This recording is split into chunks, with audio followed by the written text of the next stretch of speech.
चलिए, आज इतिहास के उन पन्नों को पलटते हैं जिन्होंने हिंदुस्तान की तकदीर ही बदल दी। हम बात करने वाले हैं मुगल सल्तनत की। एक ऐसी ताकत जिसका उदय एक नई युग की शुरुआत थी और जिसका पतन अपने पीछे एक लंबी कहानी छोड़ गया। तो तैयार हो जाइए इस शानदार सफर में मेरे साथ चलने के लिए। ये लाइनें सिर्फ कहने के लिए नहीं हैं, ये एक हकीकत है। देखिए, मुगल सल्तनत सिर्फ बादशाहों और लड़ाइयों की कहानी नहीं है। ये तो कला, संस्कृति और एडमिनिस्ट्रेशन की एक ऐसी विरासत है जिसने भारतीय उपमहाद्वीप पर एक बहुत ही गहरी छाप छोड़ी है।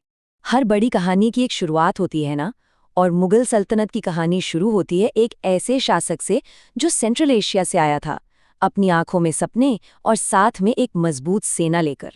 जरा सोचिए, 16वीं सदी का हिंदुस्तान कई छोटी बड़ी रियासतों में बटा हुआ, और फिर एंट्री होती है बाबर की, जिसके पास सिर्फ हथियार नहीं थे बल्कि एक बिल्कुल नया साम्राज्य बनाने का एक पक्का इरादा था।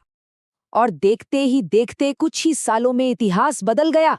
1526 में पानीपत की लड़ाई ने दिल्ली के दरवाजे खोल दिए।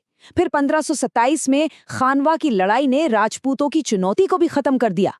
बस इन्हीं जीतों ने हिंदुस्तान में मुगल सल्तनत की वो मजबूत नींव रखी जिस पर आगे चलकर एक बहुत बड़ी इमारत बननी थी। तो नींव तो रख दी बाबर ने, लेकिन उस नींव पर एक शानदार इमारत खड़ी करने का काम किया उसके पोते अकबर ने। ये वो दौर था जब सल्तनत सिर्फ बड़ी नहीं बल्कि महान बनी। दोनों की सोच में एक बहुत बड़ा फर्क था। बाबर एक विजेता था जिसने जमीन जीती, लेकिन अकबर वो एक रणनीतिकार था। उसने सिर्फ जमीन नहीं बल्कि दिलों को जीतकर एक स्थायी साम्राज्य बनाने पर फोकस किया। उसका शासन सिर्फ तलवार के दम पर नहीं बल्कि समझदारी पर टिका था। तो अकबर की सफलता का राज क्या था? ये 4 पिलर्स थे। पहला, एक सेंट्रलाइज्ड एडमिनिस्ट्रेशन, मतलब पूरे साम्राज्य का कंट्रोल सीधा दिल्ली से होता था। दूसरा, एक ताकतवर सेना जिसने सीमाओं को बढ़ाया। तीसरा, आर्ट और कल्चर को खूब बढ़ावा दिया गया। और चौथा, और शायद सबसे जरूरी, धार्मिक सहिष्णुता की नीति।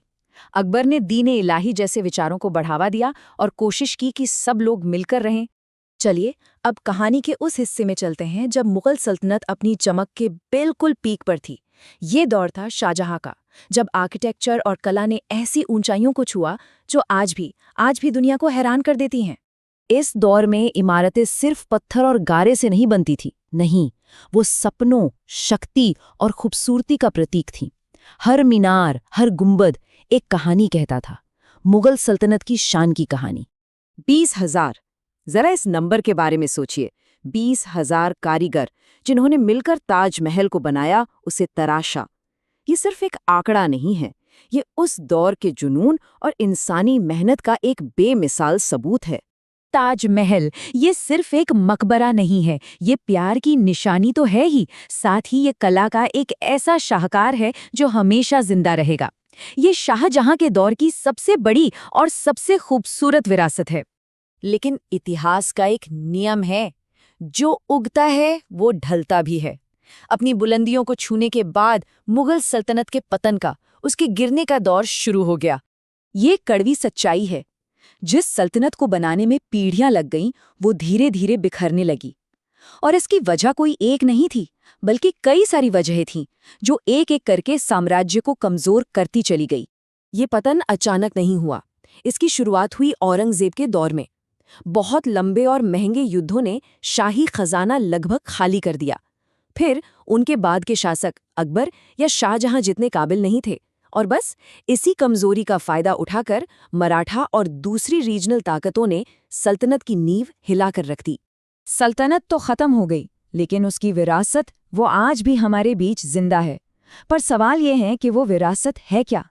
इस पर आज भी खूब चर्चा होती है। मुगलों की विरासत आज भी हमारी जिंदगी का हिस्सा है। ताजमहल जैसी इमारतें, बिरयानी और कबाब जैसे लजीज खाने, जमीन को नापने के सिस्टम और एक मिली-जुली संस्कृति जिसे सिंक्रेटिक कल्चर कहते हैं। मतलब एक ऐसी संस्कृति जिसमें भारतीय और ईरानी कला शैलियां मिलकर कुछ नया बना रही थीं, जो आज भी हमारी पेंटिंग्स और इमारतों में साफ नजर आता है। तो अंत में एक सवाल पर आकर रुकते हैं। अपनी पूरी शान और शौकत, कला और ताकत के बावजूद क्या मुगल वाकई हिंदुस्तान का सबसे शक्तिशाली साम्राज्य थे? इसका जवाब शायद इस बात में छुपा है कि हम ताकत को देखते कैसे हैं, सिर्फ सैन्य जीत से या फिर कला और संस्कृति के गहरे प्रभाव से। सोचने वाली बात है ना?